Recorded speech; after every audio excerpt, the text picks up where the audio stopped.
How do you always embody the sloth, Dave? I don't know. It's just my skill. We should start the podcast here with that question. Yeah. How do you embody the sloth? What is your method for embodying Buddhist quote. the perfect sloth?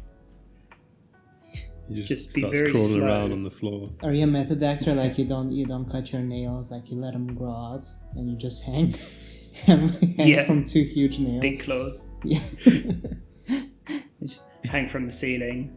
yeah. Crawl around really slow. Well, Fun. this is staying in. Hello everyone to yet another episode of us boys playing Rocket League and chatting shit. Did somebody else want to introduce the theme for today? Yeah, I can do it. So Wait, today hold we on. Hold on. I'm gonna let you finish, but first, you gotta hit play. Compare AF 3v3. Okay.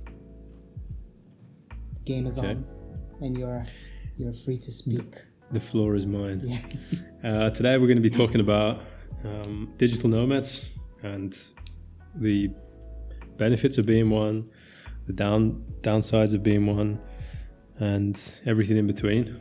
But what are digital nomads, Ollie? What are those? Good question, Victor. I'm sure that's what they're all Hello asking. there, Sock. Yeah. What was that Bo Burnham Yeah. skit? Socky or something. I am the crispy sock. Socko. Socko, yeah, that's the one. So, yeah, a digital nomad is just someone that works remotely for a company that lives a nomadic lifestyle, traveling to different places around the globe, and essentially like a free spirit with a job. Mm-hmm. That's better than just Probably a jobless free spirit, like a hippie. Yeah, exactly right. And At least they're you productive. tend to get Yeah.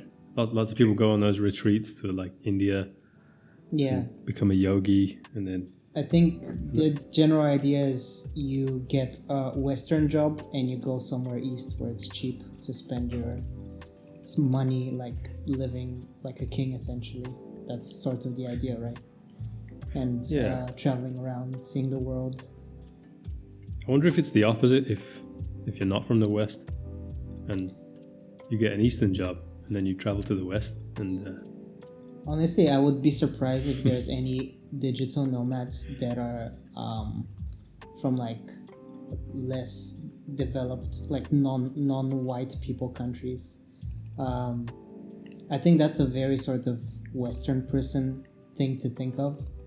yeah, for sure. True. Just because in a lot of Western European and like North American countries, people get the reason why people do this is because they get fed up with the system and they just want to escape, right? So I think if you're already either like working class, you definitely in like say in Southeast Asian country, you definitely wouldn't even think to do this. And if you're well off in an Asian country, then you again wouldn't do this because you probably have a really nice life anyway. Yeah. So I knew a guy from China actually that worked in a restaurant, and he would work for 6 months of the year in England. So he was born in China and raised there, but he'd come to England, work for 6 months, and then go back to Asia to travel and just enjoy the other 6 months of the year. But this topic is slightly different because it's essentially traveling with a job. Yeah. So the nomad lifestyle, whilst yeah. I don't know why it's called a digital nomad. Well, but because they need digital jobs with that you can only do with computers. Yeah, you couldn't be like a barista and then be Yeah. a nomad. Go to Thailand and control a robot. I guess you can. But isn't that it? Well, isn't one it just day a nomad? Well, yeah, Like, pretty why much. do you need to add the digital? work. Like, isn't the digital implied? No, because you can be. There are actual nomads that just live in no specific place. Like a lot of tribal peoples are nomads. Yeah, gypsies and stuff. Mm.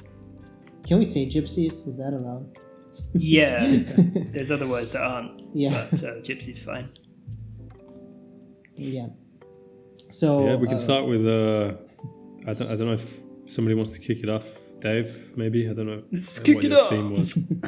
Yeah, okay, so on the topic of digital nomads, I was thinking what's the best like combination of country to live in and company or location of company to work for. Yeah, because obviously you can choose any combination really. So what would actually be the best? Not really, actually. It has to be somewhere that is very friendly to just foreigners showing up and living there without being tax residents for a long time. Yeah, that's true. So, well, let's say that aside, where would be the best place? And then, considering that as well, where would be best? Honestly, like what I've noticed, so I think there's this site for digital nomads that lists the best places to live and work as a digital nomad. I think most of them are quite predictably in Asia, just because the living standard. Sorry, I shouldn't say the living standard. The remuneration standard is lower, and you can get a lot more bang for your buck. So let's say if you're in Thailand, I think is like a hotspot for digital nomads, just because with like a regular middle class British salary, for example, you can have a quite a comfortable life. So I would say if you worked in tech specifically, and you were a freelancer, or you had some sort of deal with your employer that allowed you to travel, like travel work visas and stuff like that, and then you move to Southeast Asia, that would probably be the best deal. But I know quite a lot of people are coming to Europe as well doing this. Yeah. Like Portugal's a big spot at the Portugal, moment. yeah, Czech Republic as well. A lot of Americans and like Canadians and shit want to experience that European fairy tale life. Yep, they think that Europe is cool, and it is. Just for people that are not used to it. The grass is always greener on the other side, exactly, right? Exactly. Like I'm sure it's anywhere you go that like people will think you could go to what you think is the most beautiful place on the planet. Yeah. Without having been there, I'd assume for me that would be like maybe Japan or Devon. Somewhere like that. But in Japan, people might be like, "Oh, I'd love to go to England," because they've heard about Devon. How Devon exactly, yeah. Well, they probably would like to go somewhere like that and see the sort of English countryside and the gardens and stuff. Yeah. But yeah, there's an allure with what Hollywood has done in England to kind of create that fairy tale around it's gonna go in. the British, Oh my God. the British gentleman. Oh yeah. And Harry Potter and It's idolized. Do you know any British gentlemen? Only Dave. Yeah. And the best you got. Yeah, I guess the closest approximation. Yeah. He speaks the Queen's English. Yeah. In reality, it's mostly chavs. Yeah. Especially in London and places. Yeah. Maybe if you go to like Cambridge or something, you get posh. Didn't we go to Cambridge people together? Yeah. I didn't see any chavs there at least. That's true, but there was just a ton of students. Yeah. Not much else. True. Yeah, but I do agree that everybody thinks somewhere else is better. Even if you... so speaking from personal experience, as I lived in China for 3 years and it was my dream to do that. And yeah, eventually your grass becomes brown no matter where you are. And you just look at some other grass and you think that's better. So yeah, I think digital nomads are essentially fighting to preserve that state of like that honeymoon period, right? So they wouldn't stay in. Even 3 years in China would probably be too much for a digital nomad. Yeah. Like, they would probably move around every 6 months or a year to different places. So where does it stem from then? Because I'd assume, without having done any research on this whatsoever, that it's just a...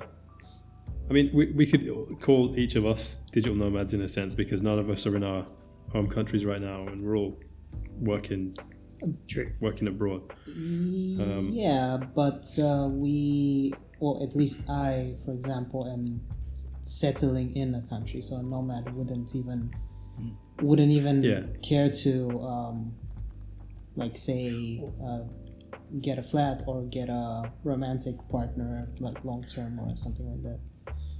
I should say we've attempted the lifestyle, I'll put it that way, at some point in our lives. Right. And I think that to a degree it's just like a lack of fulfillment in to a large degree it's a lack of fulfillment in where you currently are. Like for just for the listeners, at one point Victor was in London, I was in Bournemouth, Dave was in Bournemouth. We were all in Bournemouth at one point, but when we were in England working, that's those are the locations where we were at.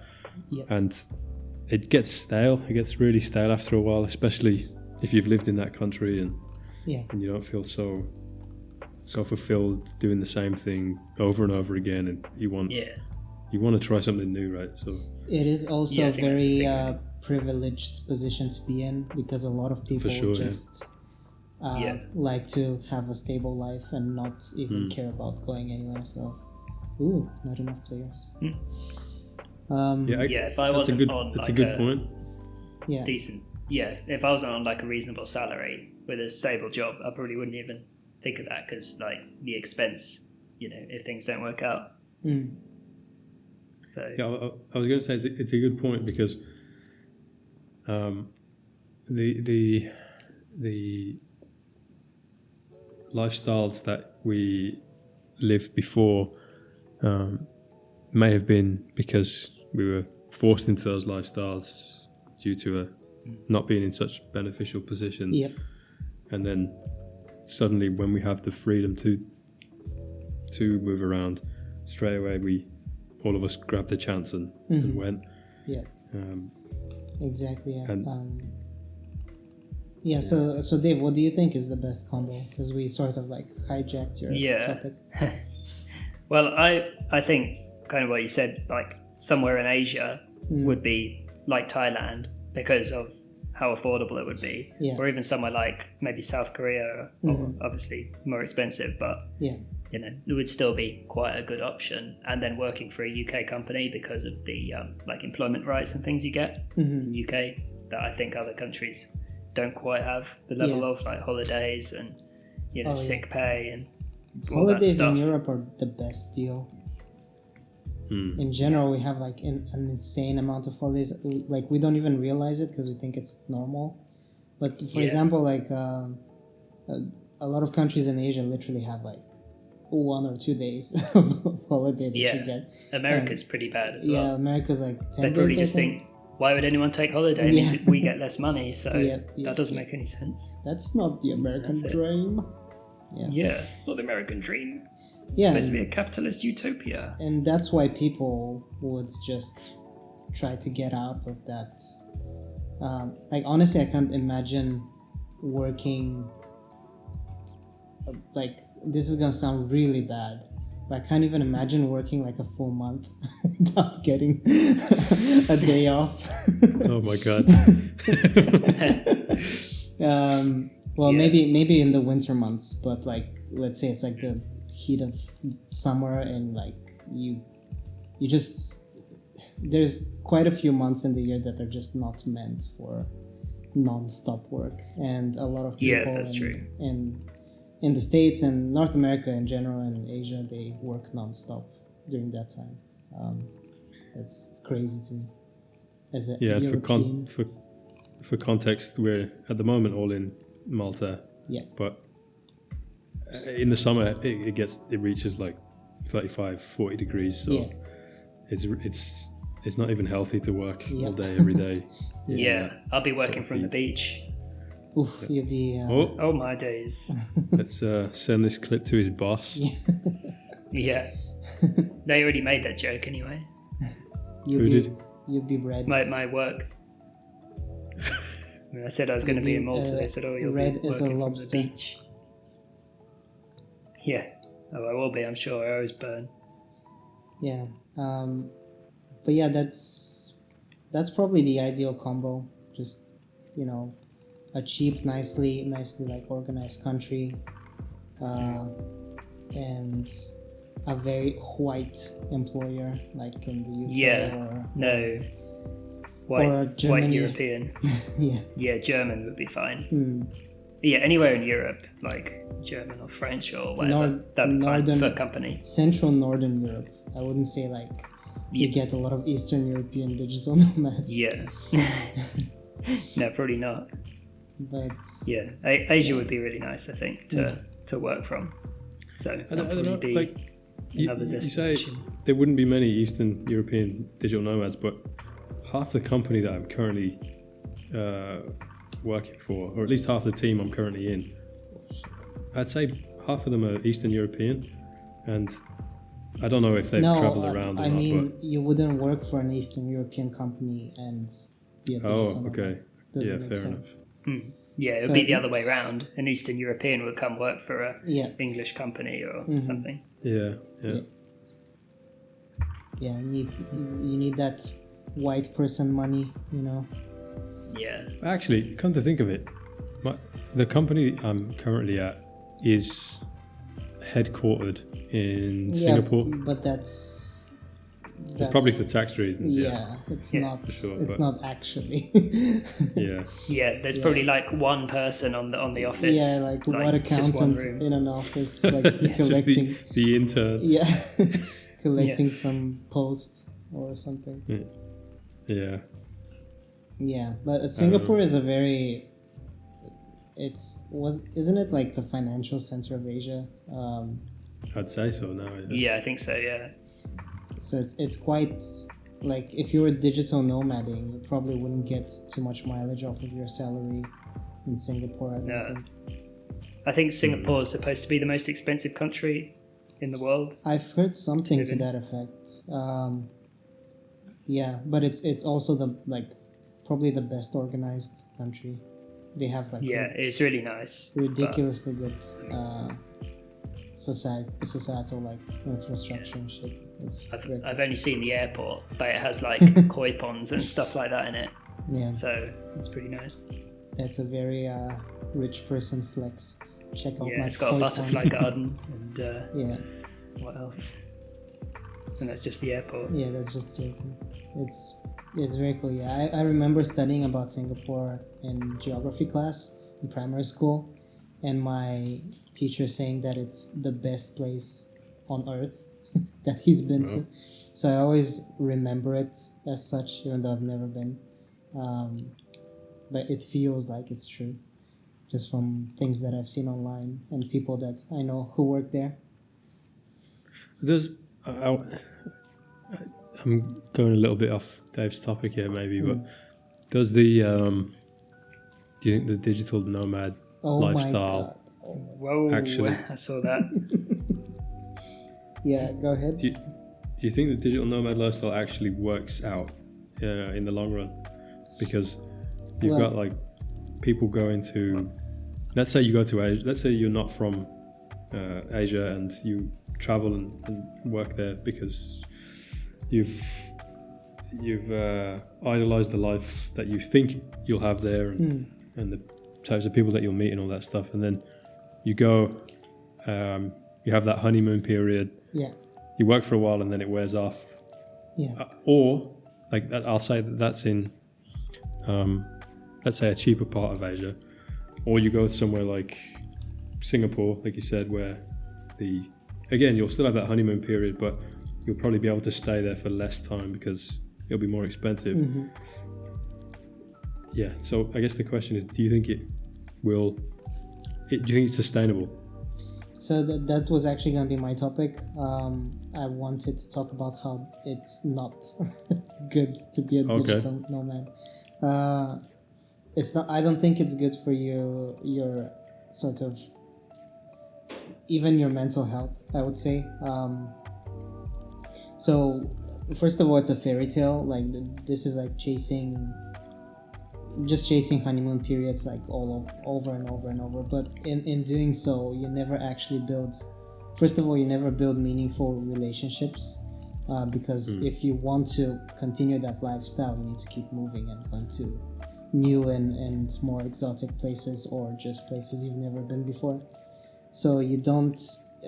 It's probably, I don't have experience, but I think it's probably very difficult to have a serious romantic relationship. It's probably very difficult to build friendships, like long-lasting friendships.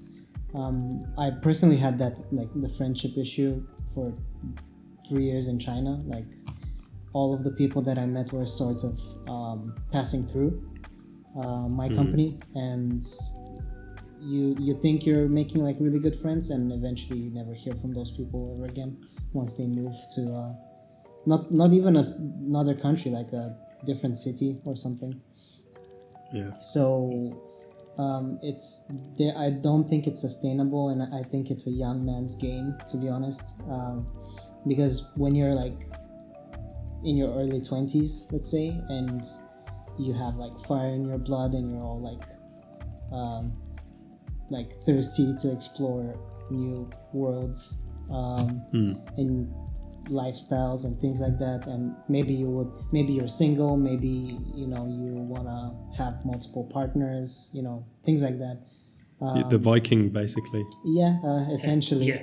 So for that, I think it's great. I think people should do it when they're young, get it out of their system, have a lot of worthwhile experiences, but eventually just people are built to form meaningful relationships, and they are built to I think like start a family and have sort of a home in one way or another. It doesn't have to be like your own house, or it just needs to be like a place where you feel like you belong, and you can still travel and stuff, but the nomadic lifestyle, I think, is very romanticized, and the reality of it is likely not that glamorous. Well, I mean, we obviously know you pretty well, and I'd say that as a trait, you value security quite highly as a person. Do you think that? Yes, but even if I was like a wild child and like I gambled all my money on crypto and shit, I think for most people, for the majority of people, just biologically, it's you need some sort of psychological continuum of where you are, where you belong, who your friends are, who your romantic partners are, and you need to have some sort of link to a place or a community. It doesn't have to be a specific town, but it wouldn't be a new place every 6 months for sure. Like that's just not. What if the people get a kick out of being like the outcast and the new person, and I don't know? Yeah, you can do that for 20 years, and then you're 40 or like 50, and you're the weird guy at the party on the beach in Thailand, right? With a guitar. So, yeah, eventually you'll be so much the outcast that you would not be approached by anyone, and it's probably a very lonely life, to be honest, because you wouldn't necessarily be rich either, because you would be spending all your money on like hotels, food, partying, right? Like, I mean, but partying is an entertainment, doesn't have to be actual parties. This is with the assumption that the person doesn't have a romantic partner, though, right? Because if they do and they travel with them. Exactly. So the only exception that I could think of to this is finding a romantic partner that you match with, and also they like this lifestyle. So you can have like a partner in crime essentially, and you can travel the world together. But it's very, very, very difficult, I think, to... people like to think that they can lead this lifestyle, but I don't think it's that easy for a lot of people. And I think especially people that haven't been traveling much and living in different places, they underestimate how much they rely on their existing support network in those places. Especially women. Like, I don't mean to be... Actually, I do mean to... I do mean to say this, that it is different for men and women, because women value human relationships a lot more than men do. We can get attached to like things and stuff like that. Some Jordan Peterson knowledge for all of you. But it's not right. Yeah.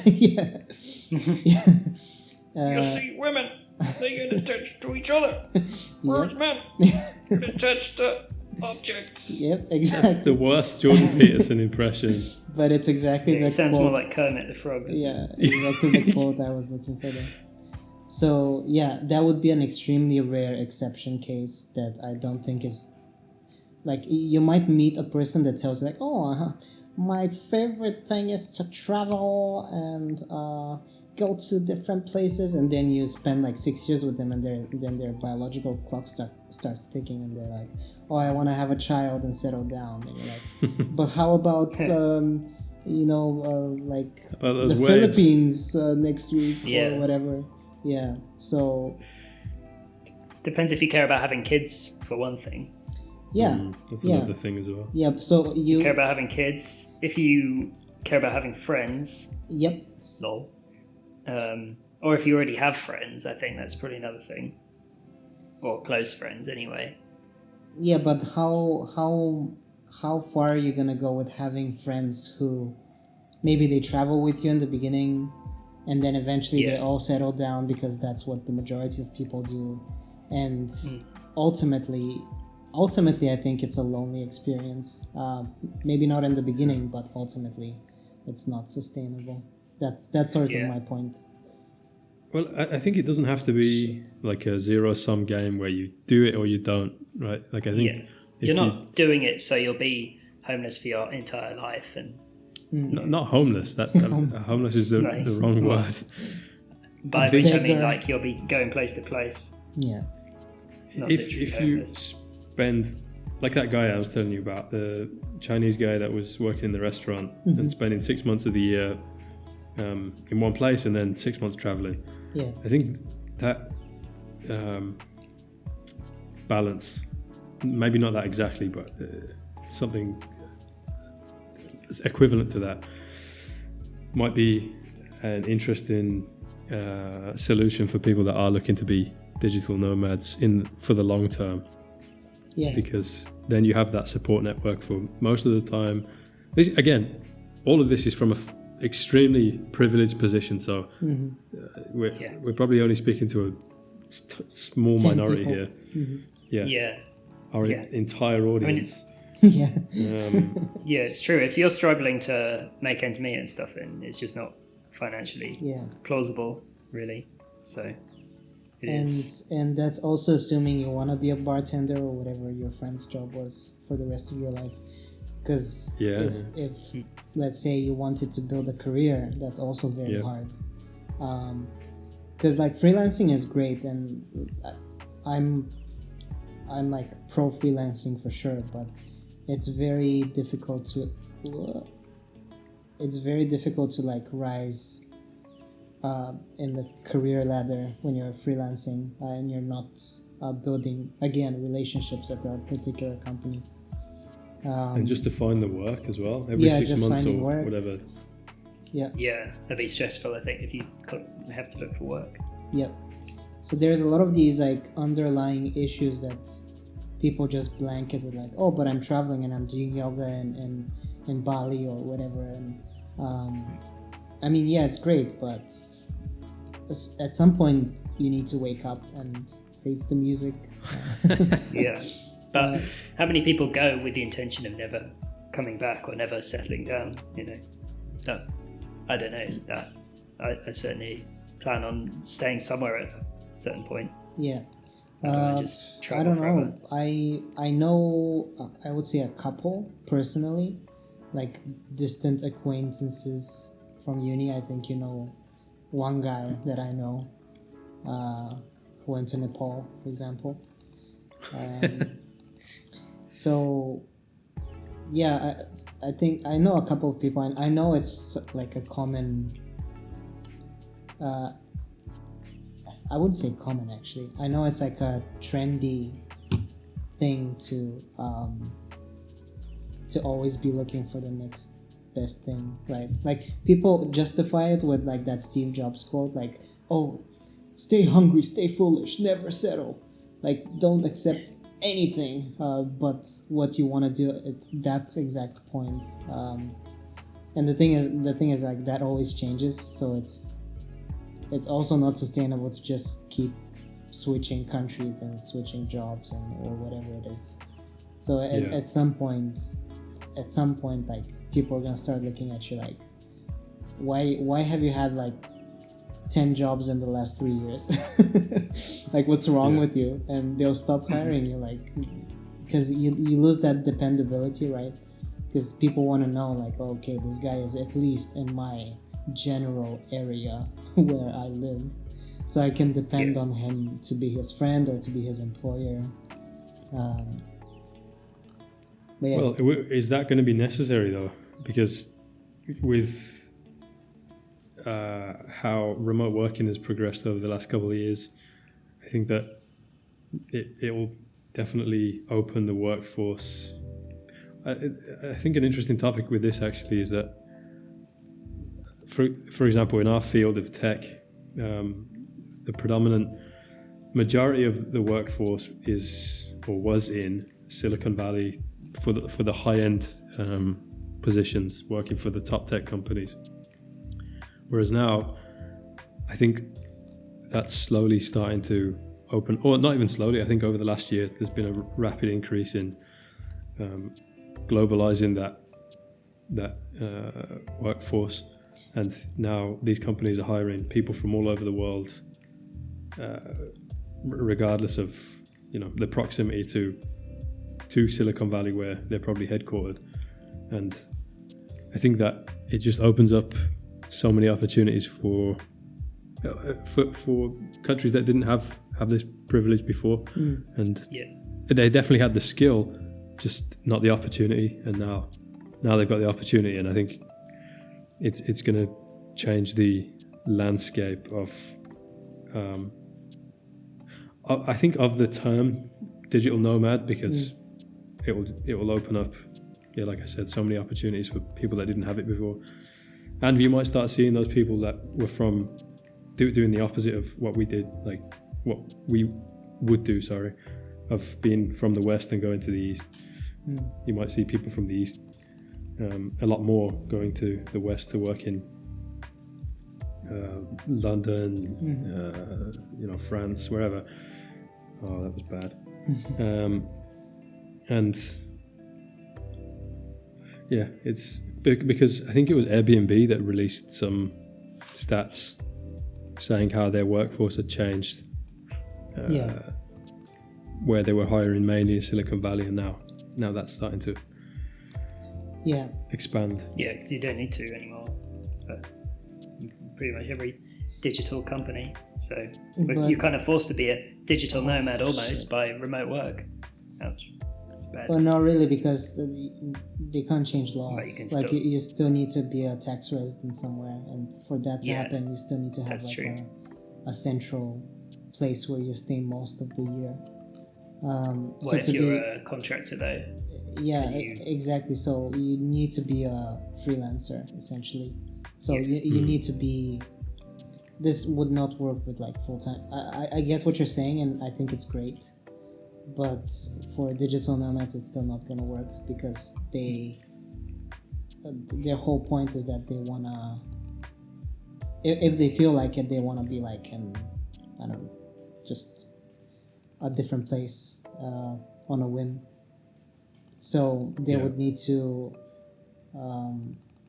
freelance and probably pay tax in multiple different places depending on how long they stay there. But with the progression of remote work, I think there's a possibility that these tax laws and visa situations may become more fluid. So Hopefully. that you can...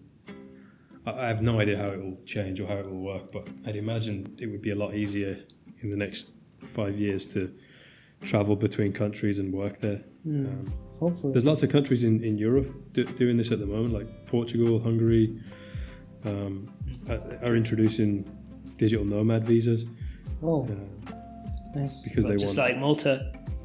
Oh, yeah. Otherwise, That's I'd only right. be able to stay for 3 months. That's right. You're an immigrant. Yeah. Yeah. How the tables have turned, Dave?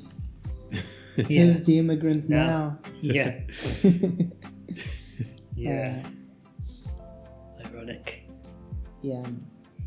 I hope it keeps going in this direction. I really hope that the boomers at the top don't try to lobby against this, because They will. it's beneficial for literally everyone. Yeah. No, we can't micromanage people so easily. Yeah, exactly. Change. No. Yeah.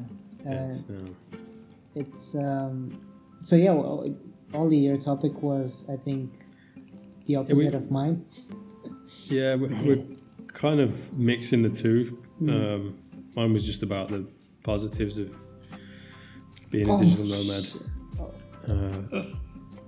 Because I do think there's, like, we've mentioned some pessimistic stuff, also some realistic stuff, and I think there's lots of optimistic things that we could include as well, like the change of scenery can literally change your life, your perspective, and what the things that you value. Because I mean, just from my experience moving to Malta in the last 6 months and living here, I have lived in a Mediterranean country before with similar temperatures, but actually living somewhere outside of your comfort zone as an adult firstly changes your perspective on a lot of things. The level of convenience plays a big part in your life. You start taking things for granted a lot less, in my opinion.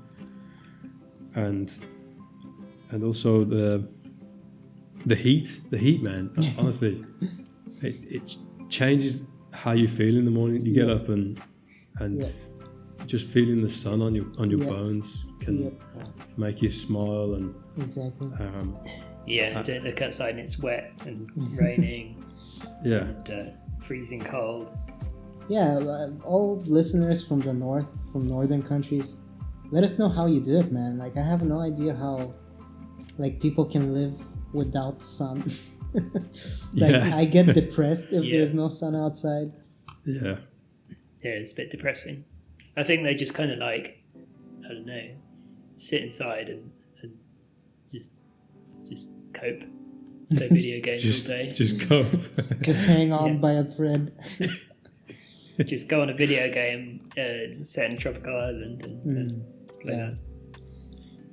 That sounds horrifying. Yeah, I think they have different ways of different things that we don't have in sunny Mediterranean countries. I think one of the things in Denmark, for example, is they have this. I actually forgot the word, but they have a specific word for the coziness and hominess of winter time, and it's actually super important for them as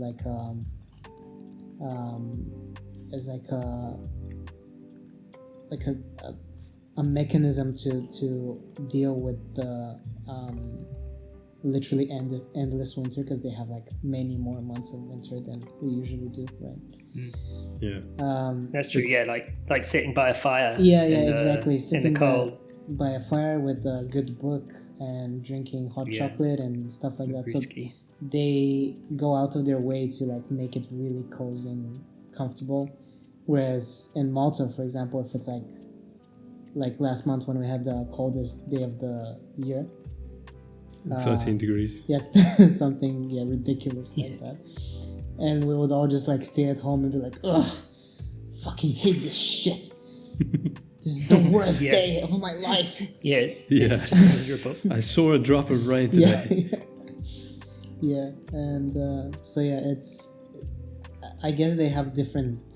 And also those like hot springs and stuff that wouldn't be a thing Oh, here. yeah. Oh yeah, that'd be nice. That'd be amazing. Yeah, in the winter they'll probably feel great. So yeah, I think go. I think that's down to two things from what I can see. Like, one is that you're Wow. at one with the elements, which is, there's something really grounding about that, where you're in the snow or in the rain or the lightning, and you just feel a lot closer to If you're in the lightning, something. you're You not probably doing great. get out of that. Get out the Get lightning. struck by lightning. Don't, Wow. don't stand by any trees. Yeah. Yeah. But yeah, there's something really grounding about that, and it makes you kind of feel. There's just a peace in the chaos of that, I think. But the other thing I was going to say is the level of the amount of bonding that people can do in a struggling time. Yeah. I think that struggles actually create the strongest bonds. So that's also another reason that I think in such hardships like they face in Iceland with the snow or the rain or the temperature, I think that also brings people a lot closer, literally for the warmth, but also because they can bond a lot better in those environments. If everyone's boiling hot and standing around in 40 degrees, you're not going to get close to anyone, are you? I guess so. It's really interesting that whenever people ask like which country is the happiest, it's always one of those northern countries, like way up north. Yeah, true. Scandinavia. Yeah, Actually, Scandinavia. maybe that's it, because it's so cold. They don't have anything to do but improve the country and actually work on things. Yeah, probably. Whereas people in like places like here are too busy enjoying the sun to actually do much work. What about England? No excuses. Yeah, that's true. England's just miserable anyway. England's got Devon. Come on now. Yeah. True. It's also got London and Birmingham and Hull Oh yeah. and wherever else is shit. Just kidding. Well, maybe not about Birmingham, but Shots fired. You're gonna get some brummies at your doorstep. yeah, that would be agreeing with me.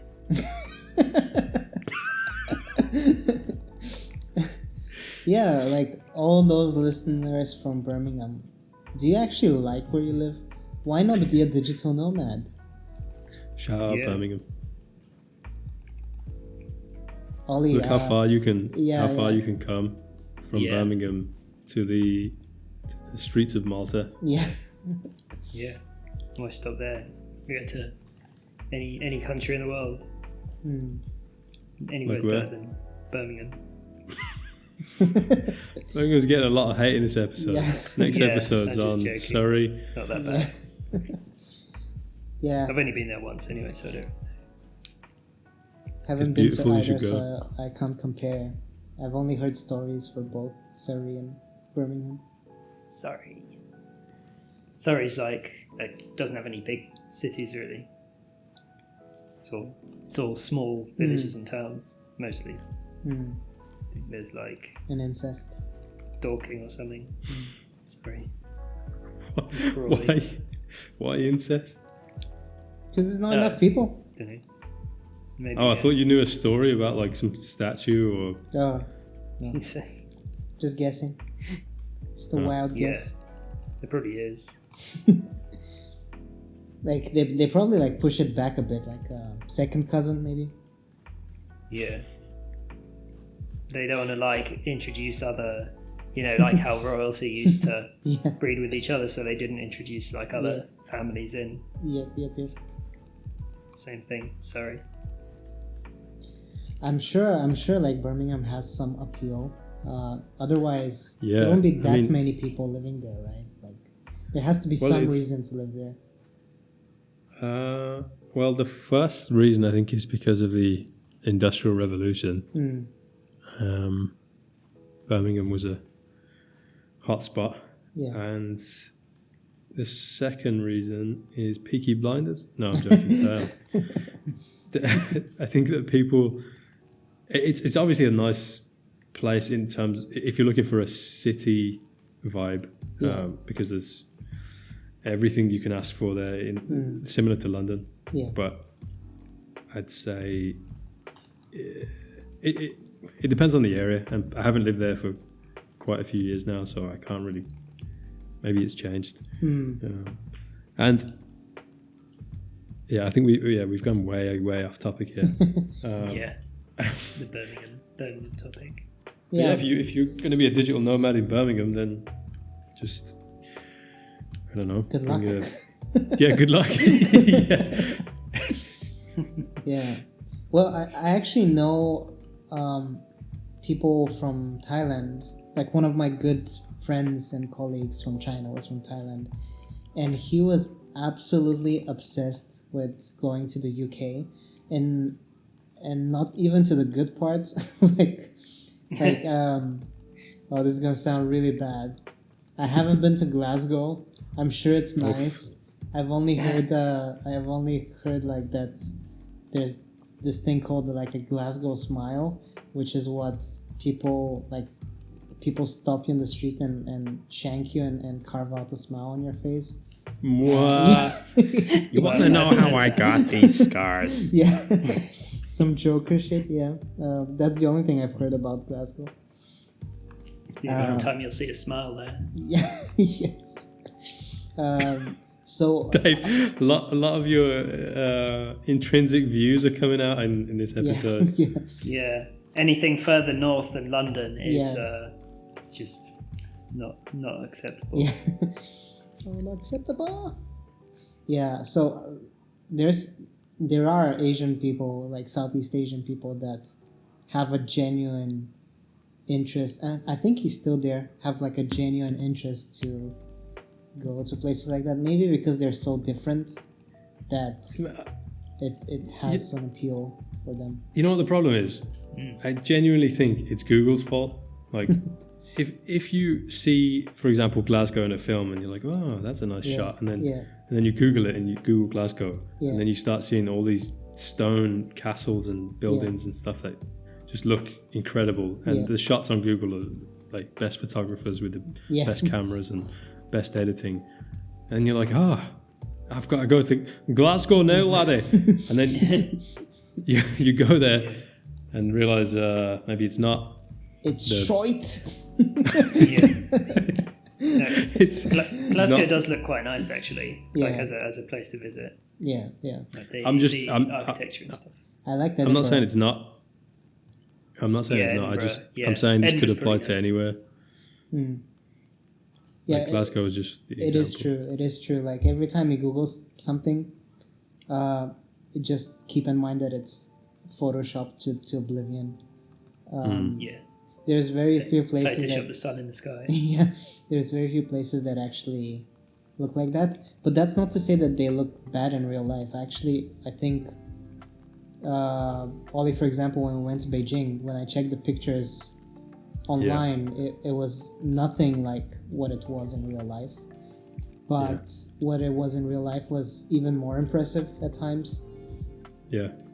I mean, when we went to Beijing, my first impression was, damn, like, what am I doing here? Because all I saw was, at first, was large concrete blocks of flats. Communism. Commie block. But then, as soon as we got off the minibus, I'm not going to say as soon as, but after like a day or two, you start seeing what Beijing really is, and it was just incredible. It literally blew my mind almost every day. Yeah, exactly. So everything online is basically lies and deception. But I'm sure, like, honestly, every like hotspot in the world, like big cities, they're probably big for a reason. There's probably a reason why people like living there. So I'm sure London.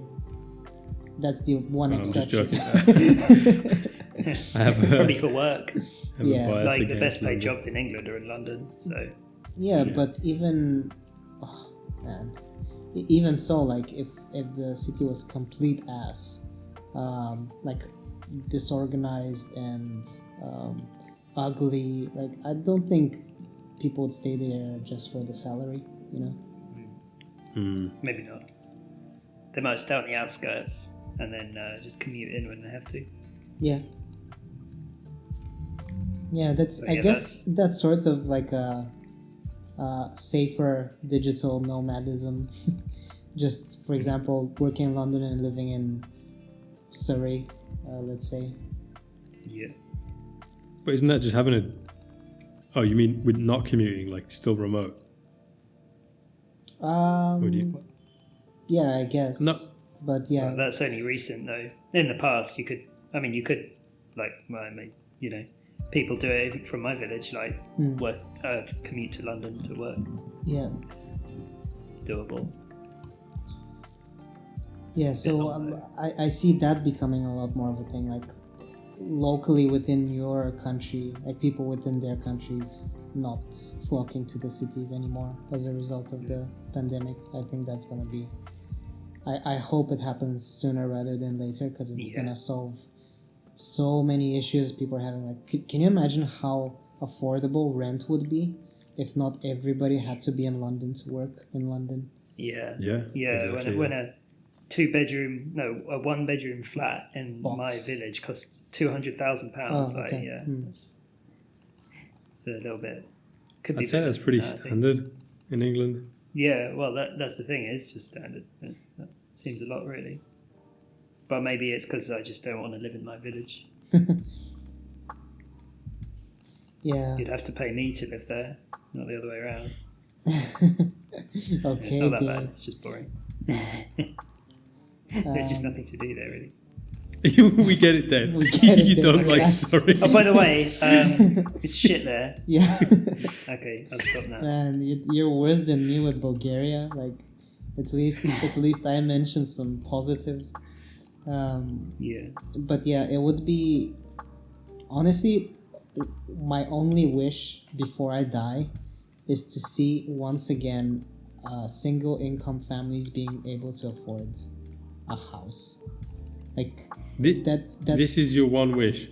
Well, for society, let's say, not Okay. for me personally, or my family, because it'll be too late. I would have already grinded my whole life to get You've used up all your wishes. Yeah. Yeah. But for society, yeah, for the betterment of, let's say, like my children's lives. How wild was it that, like, and I don't mean to like diminish any professions, but how wild was it that, like, let's say a janitor or some other generally low paid job used to be enough for people to afford a house in the past and a decent life. I mean, like nothing it's wild. fancy, but yeah. Wild by today's standards, but if you're asking, like, in terms of what I think should be normal, it's not wild at all. Yeah. Like, that should be normal. Yep. Yeah. Yeah. A place to live. Yeah. If you can't Housing build it being yourself, affordable is, you should be able to buy it. But should be a thing. who knows? Maybe none of us will own any property in the future, as we discussed previously, or live off Airbnb. Or we'll become communist and you won't be able to own anything. If Airbnb, communism solves this. No. But if Airbnb starts like having places that cost, I don't know, £10 a day instead of 100, then I wouldn't mind But Yeah. again, I think with the sort of citification of countries, if you don't have to be in a city to work for a company inside that city, I think it's gonna disrupt a lot of things, not just real estate. Like companies like Airbnb, for example, well, they're sort of linked to real estate, but they would quite quickly go out of business if rent is not, or maybe not. Maybe people will just give out their places for cheap. But things like Uber drivers, like there'll be a lot less need, right? If there's less people that commute to work every morning. Yeah, and people seem to prefer hotels these days to Airbnbs, from what I'm reading on Twitter. You either die a hero or you live long enough to become the villain. Exactly. Yeah. But the other thing I was going to say is that for people who are born in one country and then they're forced to move for work and live in another country, I think this will change. Obviously, hopefully this will change the dynamic for them, because now it means that they'll be able to stay in that country and work for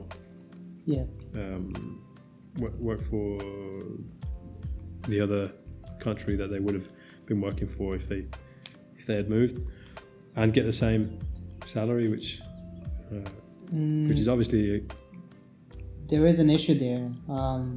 So Bulgaria's economy actually for the longest time was outsourcing economy.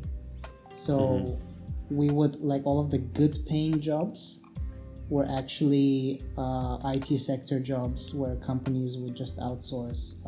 Say, for example, you have a German company that needs to develop a system and it's too expensive to hire people from Germany to develop it, so they would hire this Bulgarian company for half the price that will hire Bulgarian workers for a quarter of the price to develop that system. So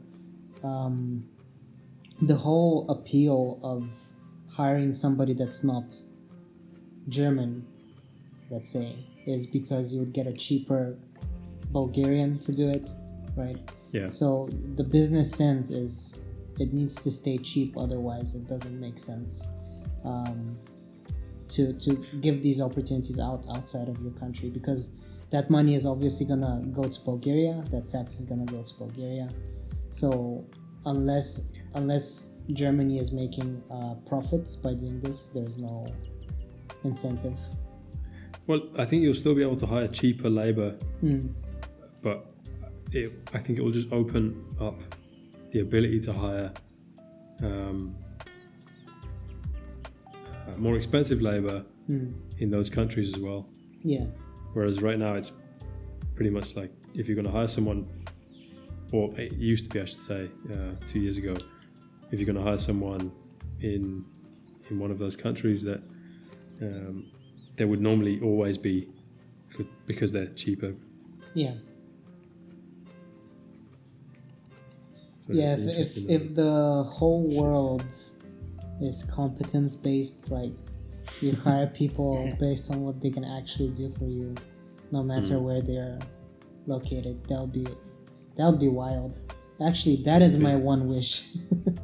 Yeah, that would be pretty good. Like a competence global economy, that would be great. It's more like who will work for the cheapest rather than who's the most competent, though. That would likely happen, yeah. Unfortunately. Well, it depends. If people know what's good for their business, they wouldn't hire cheap labor that's incompetent. Yeah. Wow. How many businesses aren't like that? Yeah. Most companies that I've worked for have done exactly that. Yeah. Well, at least people would have more flexibility to say no and not like underbid. Yeah. Yeah. Yeah, but a lot of good will come out of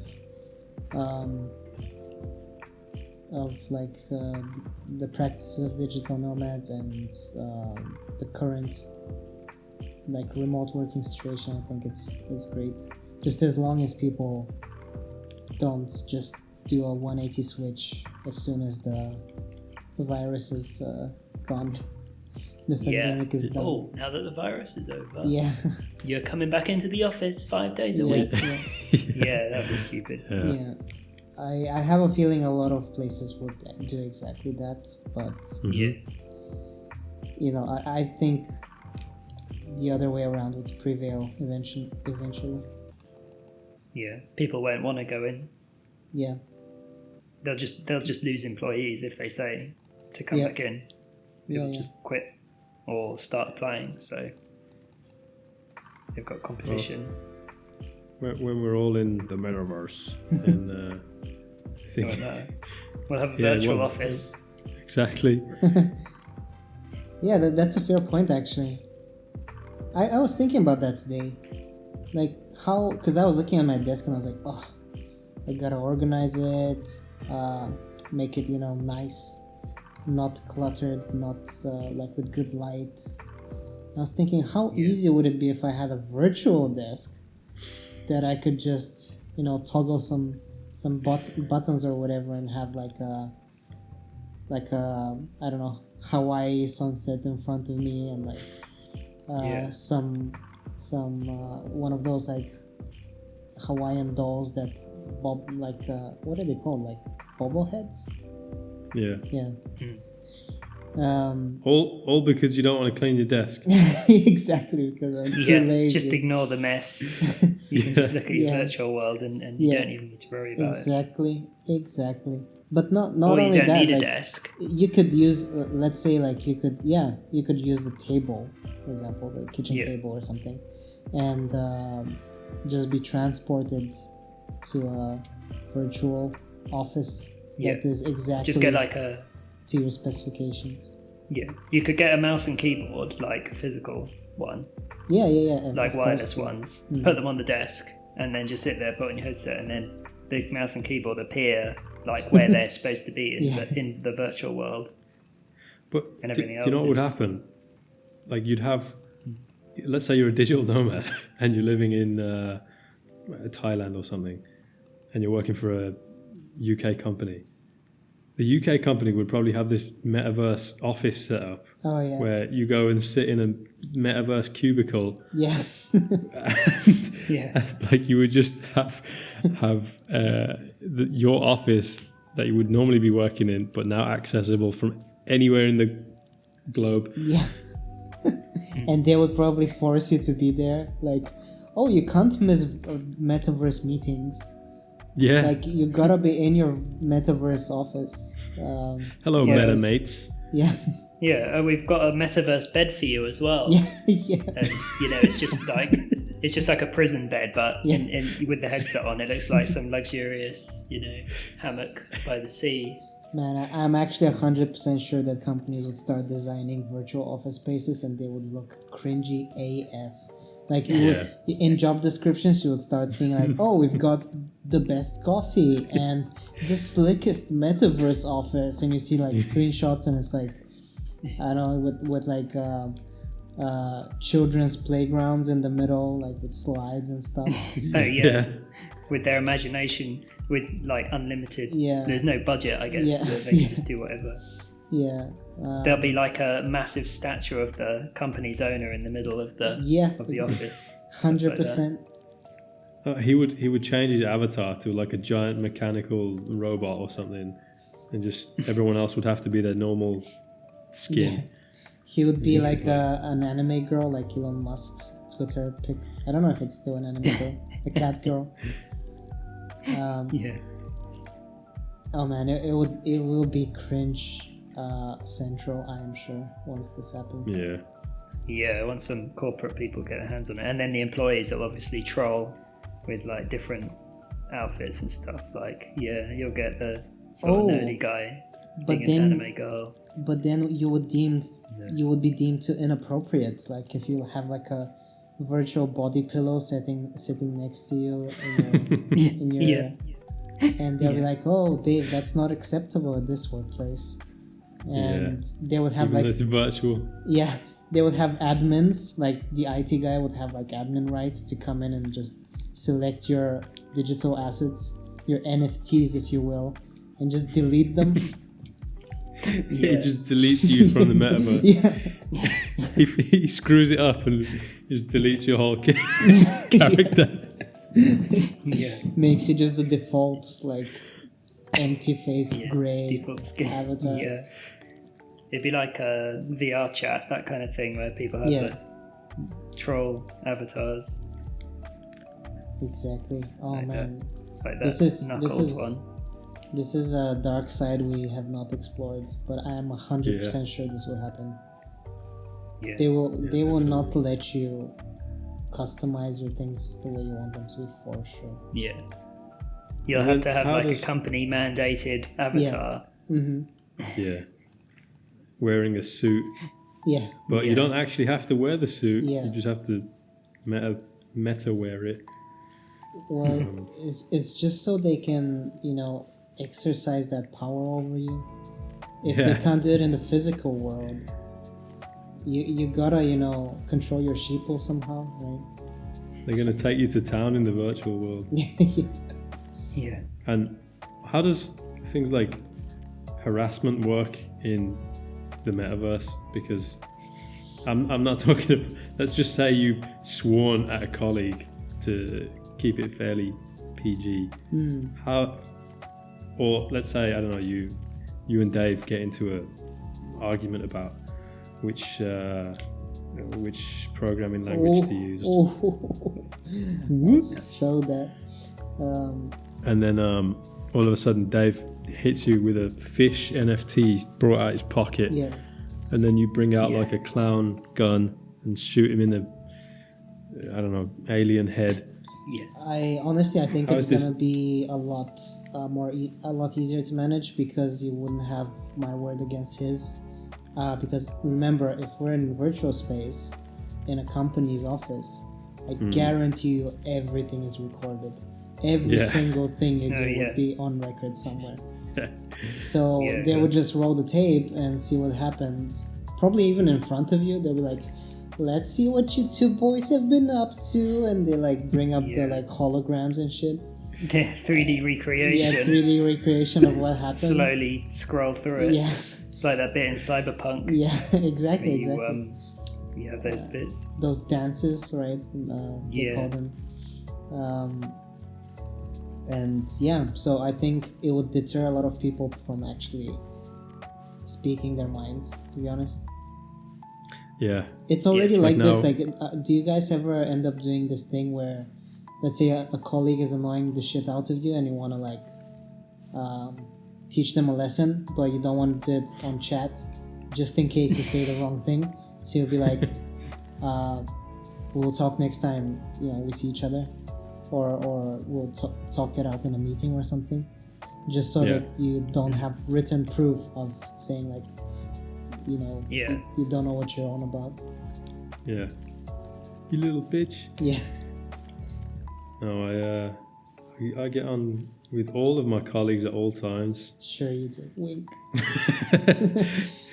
No, I don't. But I think this will ruin like coffee breaks and where people have smoke breaks and all this stuff, because not only you can probably go and have a smoke with your meta mates or whatever they'll be called Trademark pending. in the kitchen, in the virtual kitchen. Yeah. But then, like you said, if it's all recorded and you say, Yeah, you can't gossip. yeah, Joe the boss is, has lost his mind, and you could just get fired for stuff that would normally be a secret. Yep. And necessary. That stuff is like you have to vent, right? Yep.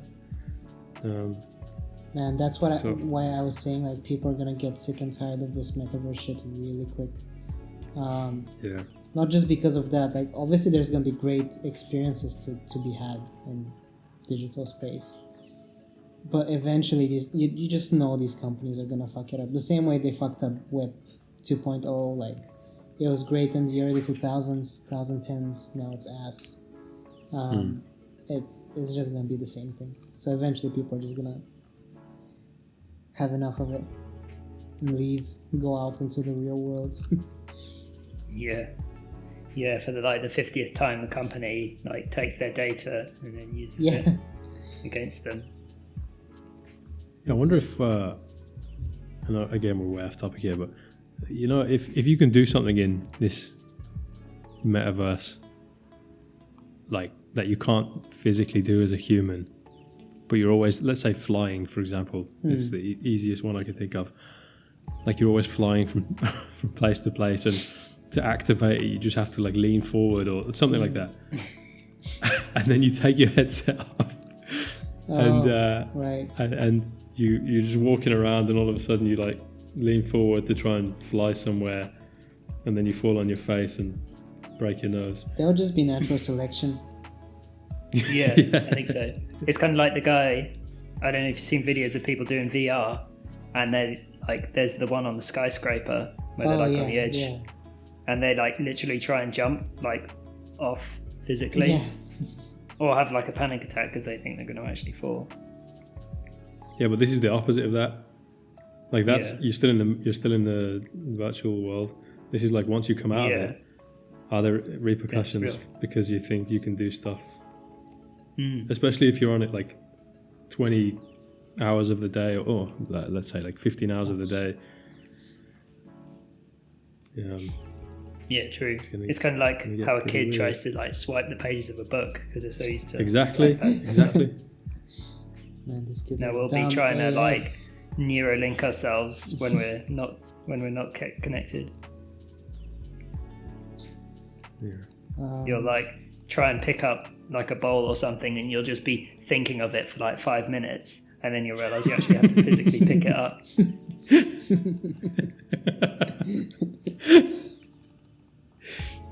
Yeah. And that's digital nomads. Yeah, that's it. Relevant to work, at least. We kept talking about work and stuff, so it's a different type of digital nomad. You are being transported somewhere digitally, I guess. So I wonder if this counts. I guess you guys are already doing it, but where would you be digital nomads at? Oh, if the visa allowed, probably Japan or South Korea. Yeah, so, I'd choose somewhere in Asia, like Thailand or Japan or South Korea. Or if I was going to stay in Europe, then maybe I don't know, Italy or somewhere like that. It's nice. What about you?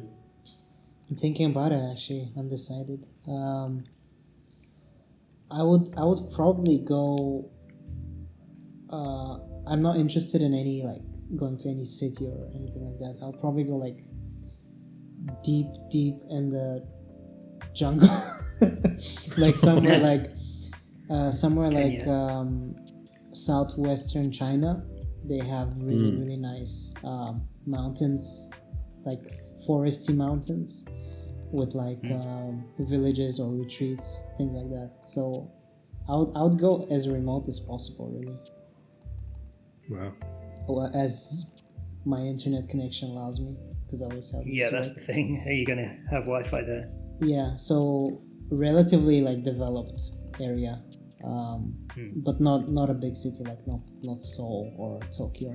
I think that's just I don't see the point of that, because if you want to live there, you can just get a normal job in those places, just live there and travel around on the weekends or something. It's still about the visa though, isn't it?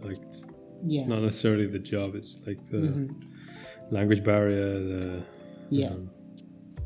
getting the actual status there. But I like the idea of living in a jungle in China. That sounds pretty lit. Or just a little town in the countryside somewhere in another country. You can do that in Italy for virtually nothing. Actually, they want people to go to the little villages that are being abandoned because everyone's moving to the city. Yeah, it speaks volumes that all of us sort of want to go back, to go to a place like that. maybe cities are not doing a great job accommodating for people's needs. if all of us are like, oh yeah, I wanna go somewhere remote with like nature and as few people as possible, and like and just nice scenery and a chill life. Maybe cities were never how we were supposed to function. Yeah, I do like cities, but not for an extended period of time, and maybe the implementation of them is not the best. But I haven't been to every city in the world, so maybe some are. Yeah, maybe somebody. Probably the Japanese have probably figured it out. Because everybody says you don't get much personal space, you know. Like that's to true. live. That's true. Yeah. If it's an island nation, yeah, for sure. That's one thing about living remotely. Like in the countryside, you'd get a much bigger place. To be honest, you don't get much personal space in most places in Europe. I don't know why. It's not like we don't have the land. Like the UK, like something like 60% of the country is uninhabited. And then we go to like live in shoe boxes in London. Like why? Yeah. Why? Everyone just like we're like ants or something, congregate all in one area. Yeah. Yeah. It's the materialism of life. Just live in the woods, in a tree. Oh man, So a decent. That's multiple tree friends we know that want this. Go live in the woods. Yeah. Yeah. No, I'm not delusional. Like obviously, you need people to have like a functioning society. I don't mean to say like, oh, I wanna live in a village with 3 other people. Like that would suck ass.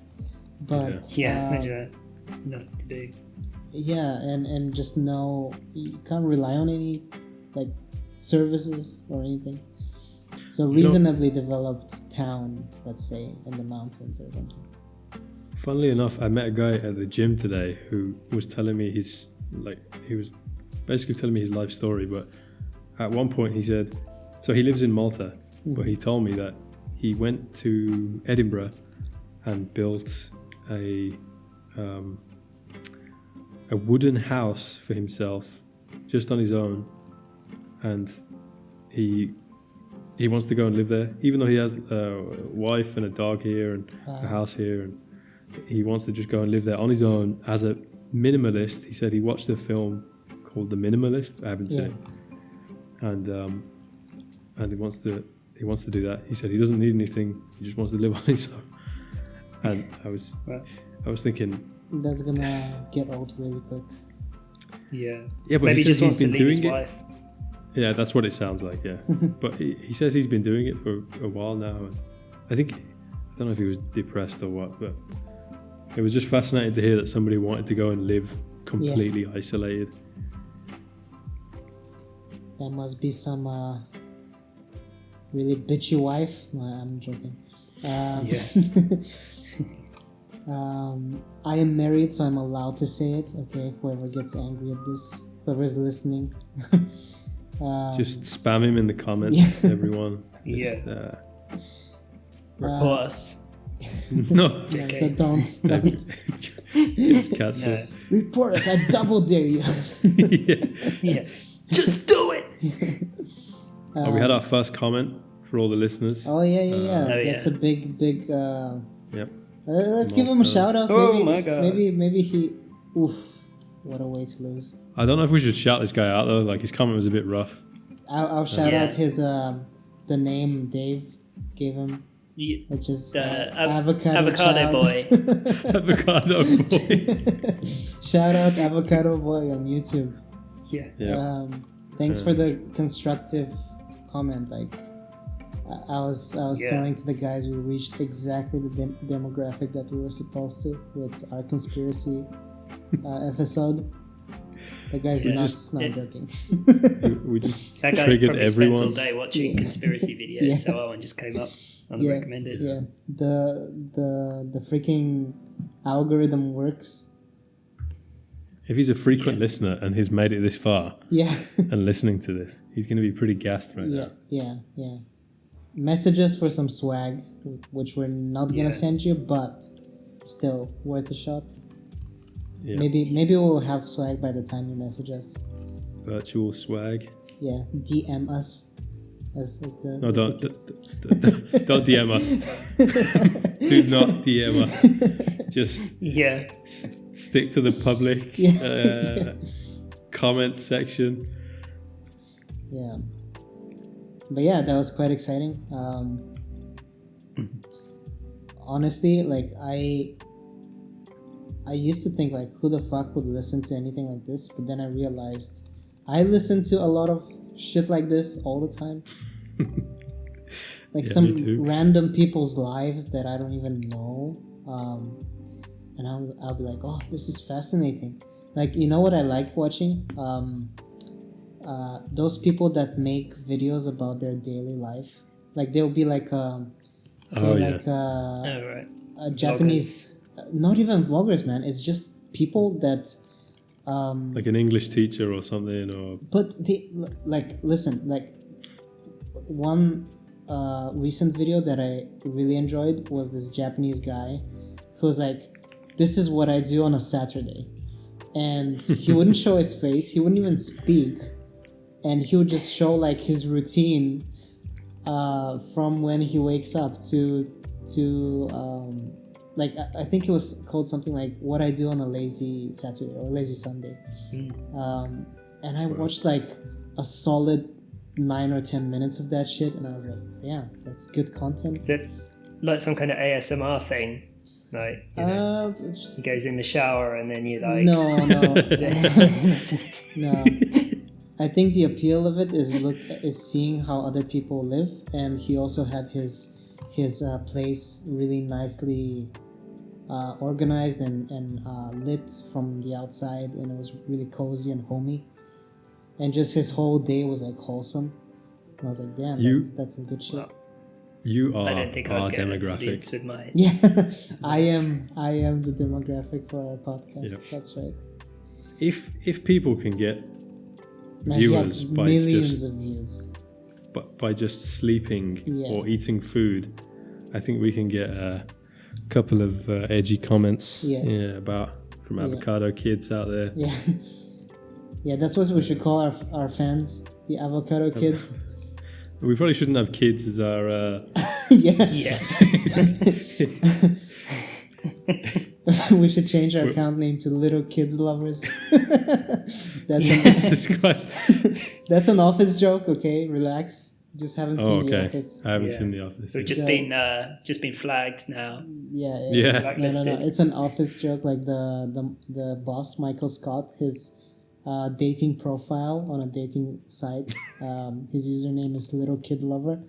And he said he wants women to know where his priorities are at because he wants to have kids. Right, that makes sense. Yeah.